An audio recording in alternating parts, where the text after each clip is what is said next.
पुढे पाहूयात रोहित पवारांच्या मातोश्री सुनंदा पवार यांच्या एका वक्तव्यानं अजित पवारांच्या मनोमिलनाच्या बातम्यांना बळ मिळालं। कालची पवारांची भेट कौटुंबिक जरी असली तरी एक राहिल्यानं ताकद वाढल्याचं विधान त्यांनी केलेलं आहे।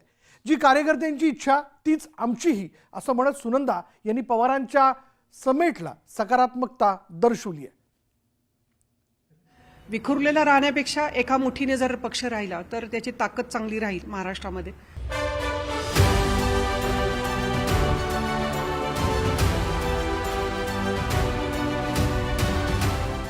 शरद पवारांच्या वाढदिवसाला अजित पवारांनी त्यांची भेट घेतली। या भेटीनंतर दोन्ही पवार एकत्र येणार का याची चर्चा सुरू झाली। या मनोमिलनासंदर्भात आता सुनंदा पवारांनी केलेल्या वक्तव्यामुळे कुटुंब एकत्र येण्याची शक्यता दुणावल्याचं मत व्यक्त होत आहे। एकत्र असू तर ताकदवान असू असं मत व्यक्त करतानाच त्यांनी दोनही पवारांच्या मनोमिलनाविषयी सकारात्मकता दर्शवली आहे। विखुरलेला राहण्यापेक्षा एका मुठीने जर पक्ष राहिला तर त्याची ताकद चांगली राहील महाराष्ट्रामध्ये। त्यामुळं मी कार्यकर्त्यांच्या भावनांचा आदर करते। केव्हाही हे फुटलेलं जे कुटुंब आहे, गेले कितीतरी पिढ्या आम्ही एकत्र नांदतोय पवार कुटुंब। आम्ही सगळ्या सुखदुःखामध्ये सगळ्या अडचणींमध्ये आम्ही एकजीव होतो आणि अडचणीमध्ये होतो। जो जरी प्रत्यक्ष स्वतंत्रपणे इंडस्ट्री असेल, सामाजिक क्षेत्र असेल, आम्ही स्वतंत्रपणे काम करतो, पण शेवटी कुटुंब हे कुटुंब असतं। ती कुटुंबाची ताकद होती ती परत एका ठिकाणी यावी असं सगळ्या महाराष्ट्राला वाटतं, तसं मलाही वाटतं।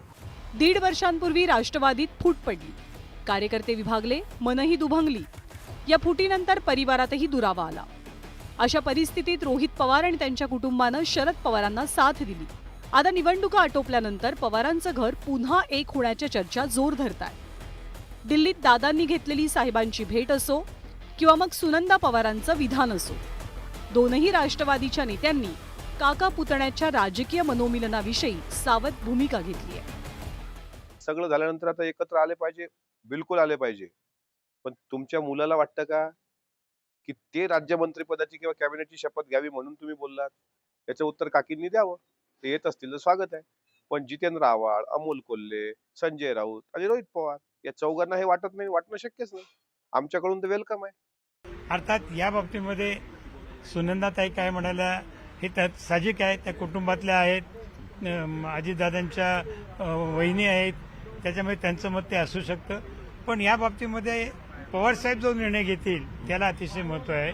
पवारसाहेब जो निर्णय घेतील त्याला राष्ट्रवादी काँग्रेस पक्ष, शरद पवार पक्षाच्या कोणाही कार्यकर्त्याचा आक्षेप असणार नाही, विरोध असणार नाही। हे झालं तर एक चांगलंच होऊ शकतं असं माझं देखील मत आहे। राष्ट्रवादीतल्या फुटीनंतर पुलाखालनं बरंच पाणी वाहून गेलंय। लोकसभा आणि विधानसभेच्या निवडणुकीत पवार एकमेकांच्या विरोधात लढले, पण आता हम आपके है कौन वरून हम साथ साथ हेचं चित्र पुन्हा तयार करायचं असेल तर पक्ष पातळीवरनं समेटाची गरज व्यक्त होतीये। Bureau report, news 18 Lokmat. दरम्यान पवार कुटुंब पुन्हा एकत्र येणार का यावर चर्चा सुरू असताना बारामतीकरांना नेमकं काय वाटतंय पाहूयात। महाराष्ट्राची संस्कृती अशी आहे की दुसऱ्याचं घर फुटलं म्हणून आनंद व्यक्त करणारे आपण, आपली एक राक्षसी अशी संस्कृती नाही। तर कोणाचंही घर फुटलं तर दुःखही होतच। अजित पवार असो, आम्ही आता एक शिवसेनेचा कार्यकर्ता आहे, आमचं ठाकरे कुटुंब असो, त्यामुळं महाराष्ट्राचं खूप नुकसान झालंय। पहिल्यापासून पाहिलेलं की साहेब आणि दादा एकत्र मिळून काम करतात। बारामतीचा 24 तास झालेला, बारामती मॉडेल म्हणा, जाणकार पत्रकार म्हणून विचारलं तर आता महाराष्ट्राचं राजकारण झालेलं आहे, डोळा बिहारवर आहे का? डोळा बिहारवर आहे का? एक जाणकार पत्रकार म्हणून तर माझा विषय आहे। आले पाहिजे, आले पाहिजे, बारामतीकर म्हणून आले पाहिजे। काय तुमचं काय? बारामतीकर म्हणून आलेच पाहिजे, दोघं अशा अपेक्षा पण आहे।